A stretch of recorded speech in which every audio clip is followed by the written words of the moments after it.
Hello everyone, it's Lohpally here with another video, and today we're going to be talking about the new video that's actually hit, which is going to be the how to fix our biggest problem by Doublelift, because I want to tackle this because I actually disagree with most of his points.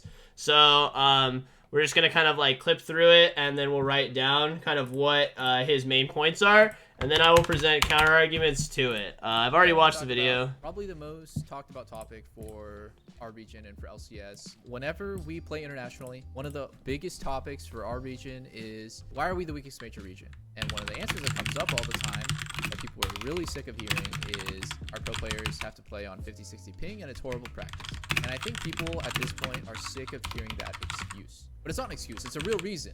And I can give you proof, because there are countless interviews of people who come to our region like Sword Art, Core JJ, Alfar. Alright, so I'm going to just do the cliff notes because I don't want to watch the full 5 minutes, but basically what he's going to tell you is that other people who have come over here basically say that the ping is really bad and it makes you depreciate on mechanics. Okay, so higher ping means you learn differently than trying to mechanically outplay / play better. So that's basically what he'll present to you in a lot longer forum. So then one of the other things that he presents is orgs cannot relocate because LCS is in LA. And then next is dynamic queue system for better ping. Takes priority on ping locations based on how many players in location.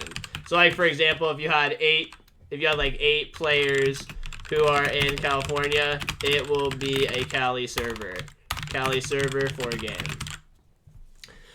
So these are basically the main things that he'll present. And if we move the servers to just flat out be in LA, then like 80% of the US is all of a sudden now playing in like, or 80% of North America, sorry, is now playing on way higher ping. That's a tough problem to fix, right? But then let's look at CS:GO, and let's actually look at Valorant, which is Riot Games' other game. How does their matchmaking work? It's location based. It's location based matchmaking. So what happens is a lobby is created.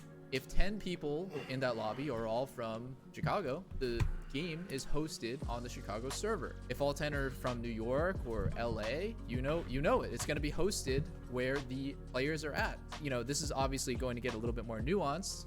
I'm not a designer, so I don't know. So back and forth on. And then the next part basically is going to be he talks about the in-houses and playing 2 different games. So that's why they want to play, and then practice is horrible. Going from playing on the TR from 5-10 ping and then playing solo queue right afterwards, it feels like we're playing 2 different games. So that's why they want to play in-houses, so they can keep playing the game that they know and that they want to get better at. And I think a lot of high-rated players, a lot of pro players, amateur players, academy, etc. would play a ton more solo queue, and they would be happy to, because a lot of their games would be played with the server that's closest to them.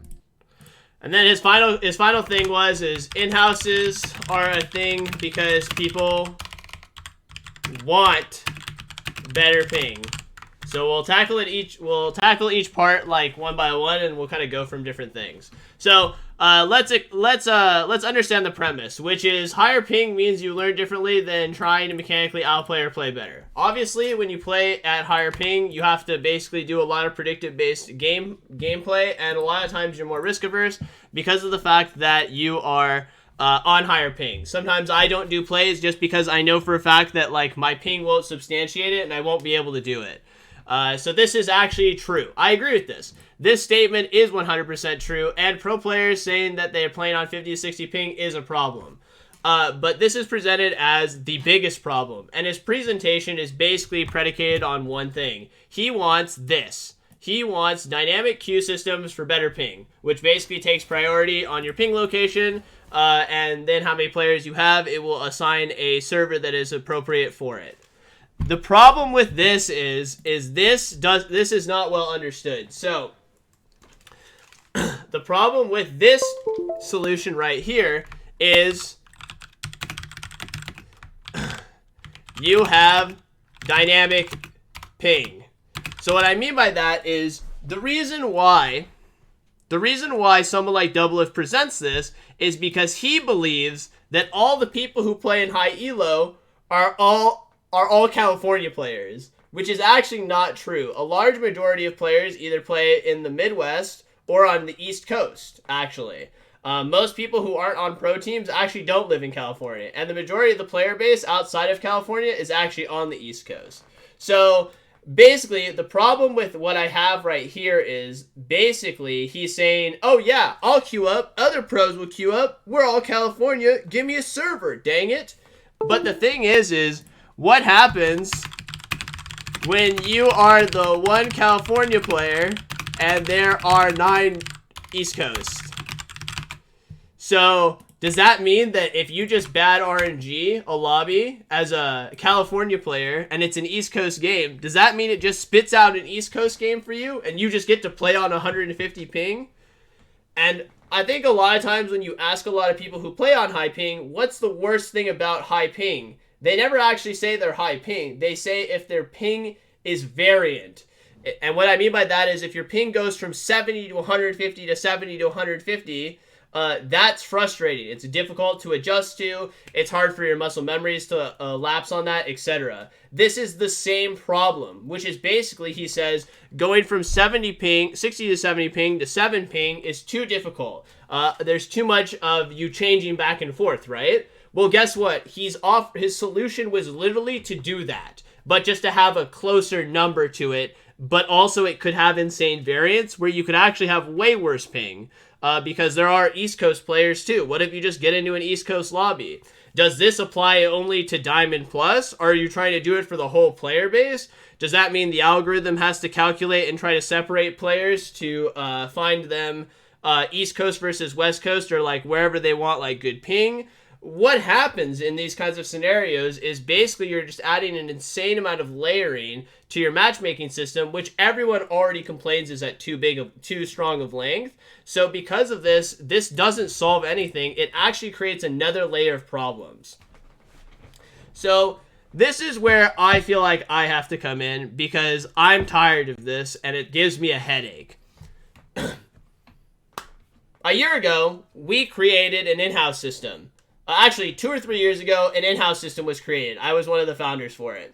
One of the complaints the players had is they didn't have a way to automate it. So a bot was made to automate your games. Then they were complaining about teams were imbalanced. So then the bot got an elo system that balanced teams also. We made an in-house system so you could play on 6 to 8 ping for the pro players. They just don't use it. They never used it. That's the problem. That's it. Full stock. They don't use it. They don't use the system that they care about, that they say they care about with 6 to 8 ping. They just don't use it. It's just not true. So last year, at end of season, we invited players and got Riot to support Tournament Realm invites. We got Riot to give us Tournament Realm invites for non-pro players. In fact, I have an account where I can log on to the Tournament Realm and play on the Tournament Realm right now because I'm an invited player. We can't see the notepad. Oh, okay, let me move it. You're right. So we got Realm invites. So we got Realm invites where we could add anyone we wanted. So you know what happened? We made a baseline of 300 LP min to join. Guess what happened? We had tons of games going on. You know what problem we found? Pro/academy players were not queuing up. So one thing that I want to clarify is there were 3 queue systems. 3 queue systems. Pro/LCS, Academy, solo queue. So we invited people who were 300 LP and above into this. And if you were an invitee, you could play in the solo queue system. This ran games daily. This bot ran games daily for the solo queue players. But you know what happened? Pro and Academy players stopped queuing up after a week. They stopped using it.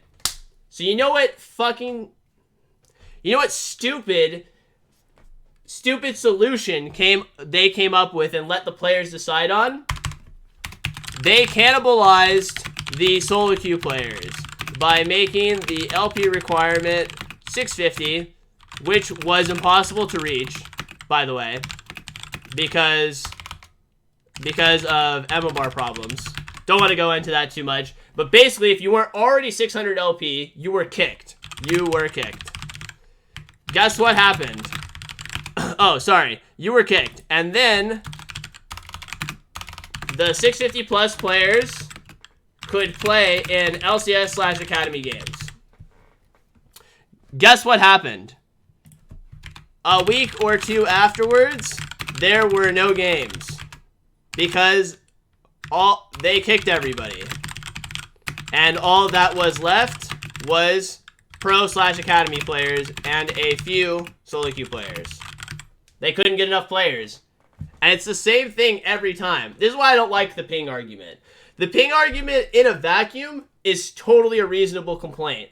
But we've given solutions to this problem with all of the complaints and dealt with all of the complaints, and they just destroy it because they don't use it. They don't care.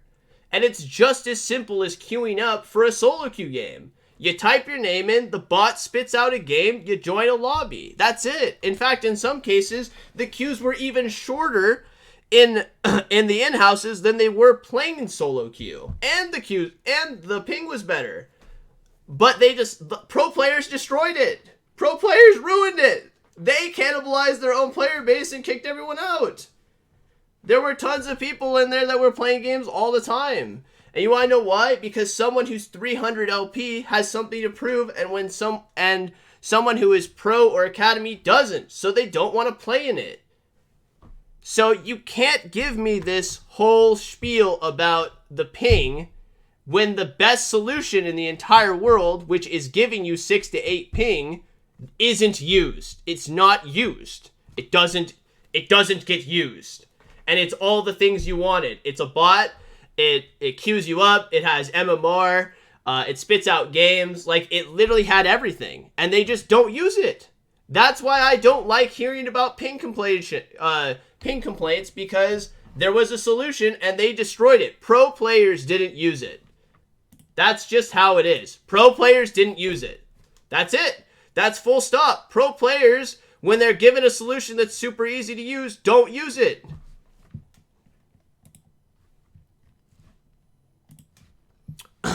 So, I want to tackle this real quick, just because, like, it's a comment with that kind of irked me, so I wanted to tackle this real quick.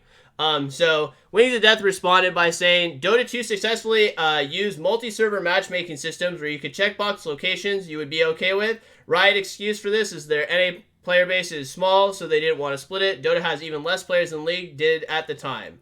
So, in a vacuum, this makes complete sense, but you don't understand how the video game works anymore, so that's the problem with this. So the reason why in Dota it works and why it doesn't work in games like League of Legends is simple. Role selection.